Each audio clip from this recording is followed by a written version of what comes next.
मर्यादा महोत्सव के प्रारंभकर्ता हमारे धर्म संघ के चौथे आचार्य श्रीमद् जयाचार्य हैं। आचार्य परंपरा आगे बढ़ी।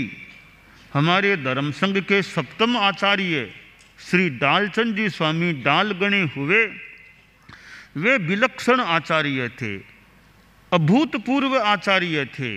वो जिस रूप में आचार्य बनाए गए, यानी किसी आचार्य के द्वारा नियुक्त उत्तराधिकारी नहीं थे, मानो हमारे धर्म संघ ने उनको आचार्य बनाया था। और धर्म संघ के प्रतीक के रूप में कालू जी स्वामी रेल मगरा ने उनके नाम की घोषणा की थी। और डालगणी जिन्हें कहा जाता है, वे आचार्य काल में तो कभी कच्छ में नहीं पधारे, पर अपने मुनि जीवन में 3 बार उन्होंने कच्छ की यात्रा की थी। मैंने देखा कच्छी पूज लिखा हुआ था यहाँ, कच्छी पूज हैं, कच्छी पूज समवसरण। तो वो पहले तो कच्छी पूज, फिर हमारे 13 पंथ के पूज बन गए थे। कच्छी पूज तो एक एरिया के मान लो कहलाने लगे। हालांकि उस समय कहलाए, आज तो कोई किसी को यूँ कह दे तो थोड़ा अटपटा भी शायद लग सकता है, पर वे कच्छी पूज कहलाते हैं, कहलाए। फिर बाद में हमारे धर्म संघ के पूज्य आचार्य बन गए थे। और उनसे भी पहले आचार्य श्री रायचंद जी स्वामी, जो हमारे तीसरे आचार्य श्री थे, वे कच्छ में पधारे थे। हमारे धर्म संघ के आचार्यों में सबसे पहले कच्छ में पधारने वाले तृतीय आचार्य श्री रायचंद जी स्वामी थे।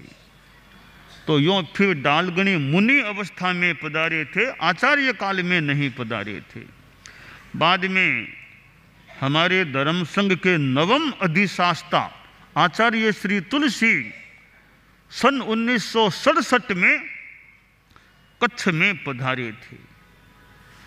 और यूँ हमारे अतीत के आचार्यों में 2 आचार्य प्रवरों का कच्छ में समागमन और विहरण प्रवास हुआ। हम लोग आज यहाँ भुज में विधिवत आज प्रवेश के रूप में आए हैं। और हमारे साथ मर्यादा महोत्सव का उपलक्ष्य है। मर्यादा महोत्सव के संदर्भ में आज हम भुज में प्रविष्ट हुए हैं, यानी वो विधिवत प्रवेश आज किया है। और मर्यादा महोत्सव, मर्यादाओं का महोत्सव। और आचार्य श्री महाप्रज्ञ जी गुजरात में तो पधारे थे, पर कच्छ में आचार्य श्री महाप्रज्ञ जी आचार्य काल में नहीं पधारे थे। और उन्होंने पहले भी फरमाया था कि कच्छ के मैं जाऊं या महासमण जाएं, कि दोनों में भाषा में ही फरमा दिया था।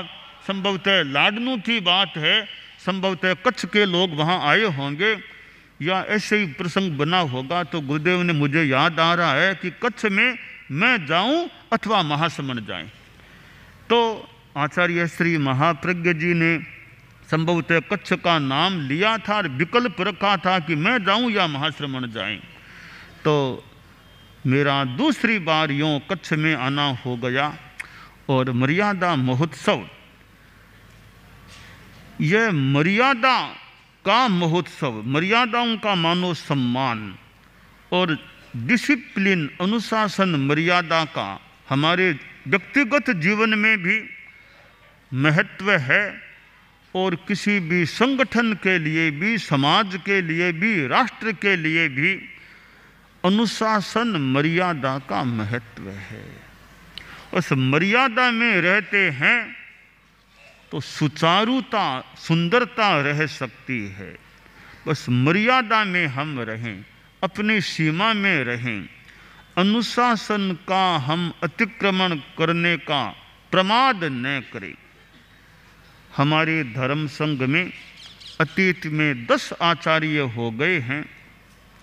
और आचार्यों ने यह अनुशासन का संरक्षण करने का मानो प्रयास किया है। और यह अनुशासन की परंपरा चलती है तो विकास की भी संभावना बन सकती है। हमारे धर्म संघ में आचार्य हैं और साधु साध्वियाँ भी होते हैं और समणी श्रेणी भी हमारे यहाँ है, समणियाँ भी आई हैं। मर्यादा महोत्सव का संदर्भ है। और ये मुमुक्षु श्रेणी जो ट्रेनिंग यानी समणी साध्वी बनने से पूर्व यह ट्रेनिंग का जो लाडनों में पारमार्थिक शिक्षण संस्था जैन विश्व भारती में है, ये वह उनका मुख्यालय है। इनकी ट्रेनिंग का वो स्थान है, अध्ययन का प्रशिक्षण का मान लें तो ये भी मर्यादा महोत्सव के संदर्भ में आई हैं। और साधु साध्वियाँ भी हमारे साथ हैं और यत्किंचित और भी आए हैं।